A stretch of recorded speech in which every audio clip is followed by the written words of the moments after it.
Okay, in this example, we're going to be identifying some key vocabulary with polynomials that we'll be using through the unit. So the polynomial is x to the third plus 5x squared minus x to the fifth plus 4. We're supposed to write the polynomial in standard form first. And standard form for a polynomial is the order in which the exponents are decreasing. So we need to start with the highest exponent. Our highest exponent is x to the fifth. So we're going to write our negative x to the fifth first for it to be in standard form. Then we would put any x to the fourths. We don't have any in this case. Then we would go to x to the third, which we do have. So plus x to the third.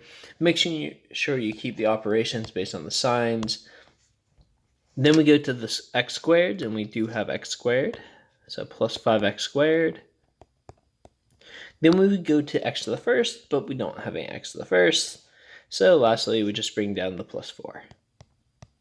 And this is standard form. Next is the degree. The degree of a polynomial is the highest exponent in the polynomial, if we're talking about a single variable polynomial, and that is 5 here. The leading coefficient is the coefficient with the term with the highest power. In this case, the term with the highest power is x to the fifth, and the leading coefficient there would be -1. And even if it's not written in standard form, be careful, leading coefficient is deceiving. Leading coefficient is not in the lead if it is not in standard form. It's always based on the highest powered term. So pay attention to that. It doesn't matter what order it's in, leading coefficient is always beside the highest powered term. So it's a common mistake people have.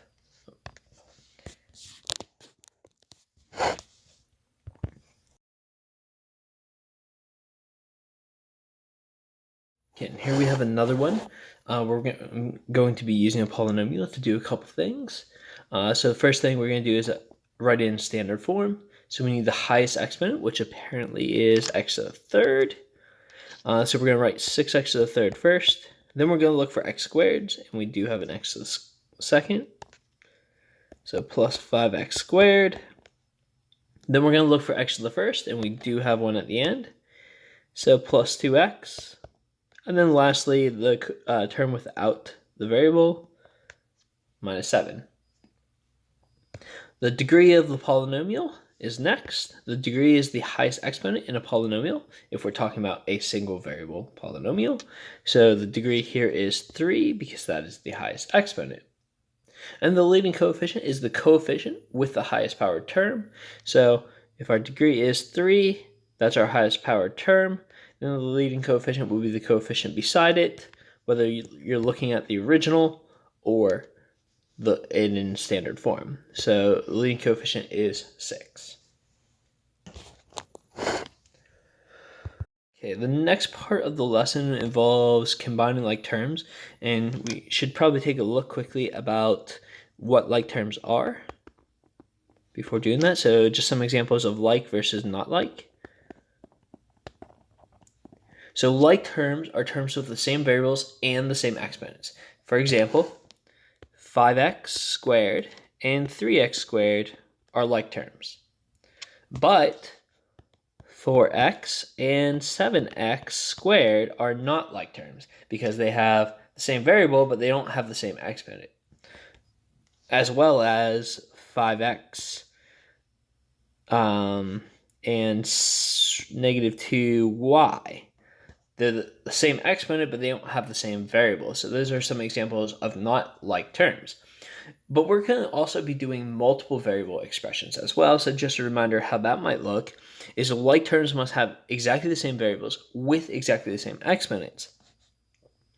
So 6x squared y and 7x squared y are like terms, but 6xy squared and 5x squared y are not like terms because while they have the same variables, those variables don't have the same exponents. So it's very important that you pay attention to the exponents and the variables when you're trying to combine like terms. And as a reminder, when you combine like terms, you just add their coefficients if they are like terms. Okay, we got 1 down.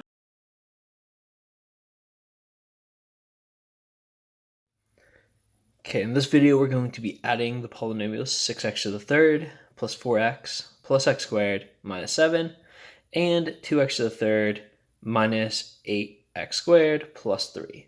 When we add expressions to set it up, that means each expression would be in its own set of parentheses. So 6x to the third plus 4x plus x squared minus 7. And then since we're adding, the operation between the two parentheses will be plus. So we'll have plus 2x to the third minus 8x squared plus 3.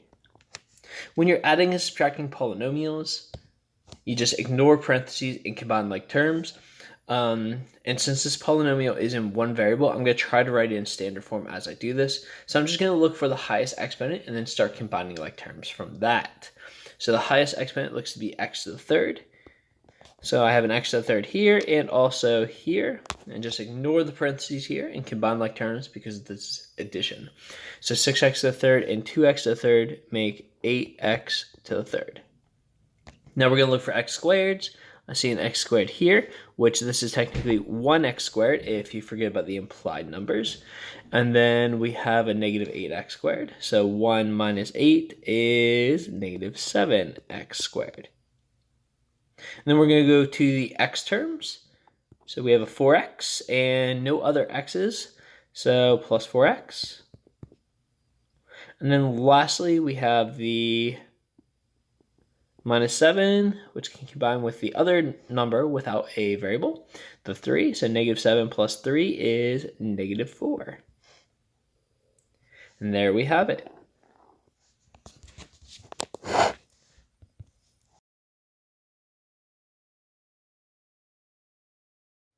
Okay, so in this example, we're going to be simplifying this expression, 4x squared y squared plus 5xy squared plus 4x squared minus the polynomial 3x squared y squared plus 2xy squared minus 2x squared. Now there's different ways to go about subtraction. Subtraction is a little bit different from addition of polynomials. My recommended way, or my preferred way, is since there's a minus sign in front of the second set of parentheses, is I will distribute that through to each term of the second set, essentially just multiplying everything by negative 1. That's usually how I handle subtraction. So the first term I'll bring down. I won't need the parentheses anymore after doing this, so we'll just bring it down without the parentheses.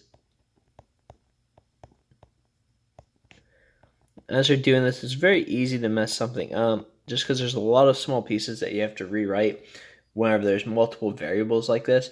So just double check as you're doing it that you're not miswriting something. But I'll distribute the negative 1 or negative through. So negative times the positive 3x squared y squared is negative 3x squared y squared. Then negative times 2xy squared is negative 2xy squared. And then negative times negative 2x squared would be positive 2x squared. Now when I go to combine like terms here, there's not really a set standard form that people will usually use this for this. Some teachers will prefer when it's multiple variables to write it a certain way. I don't really have a preference myself. I usually just work from left to right if it is multiple variables. So that's what I'm going to do here. But there's a number of ways you could actually write the final answer. So just working from left to right, the first term I have an x squared y squared, and I see some other x squared y squareds here. So 4x squared y squared plus minus 3x squared y squared would be 1x squared y squared, or just x squared y squared. The next term I have is 5xy squared. Looking for some other 5x squared xy squareds, and remember the variables must match exactly with the same exponents. And I do have some right there. So 5 minus 2 would give me a positive 3xy squared. And then lastly, we got x squared, and we got some more x squareds over here. So 4x squared plus 2x squared is 6x squared. Just some other general reminders when you're combining like terms. This is a review lesson, but reminders, variables, their exponents, or the variables must be the same in each term, and their exponents must also be the same in order to combine them. Also, as you're going through combining like terms here, it helps to have some way of noting which terms you have already used. This way you know which terms you have used versus which terms you haven't used yet. I like to underline mine with different types of underlining. Some people I know will cross the terms out as they use them so they don't use them again, or so they don't miss a term. So just some advice.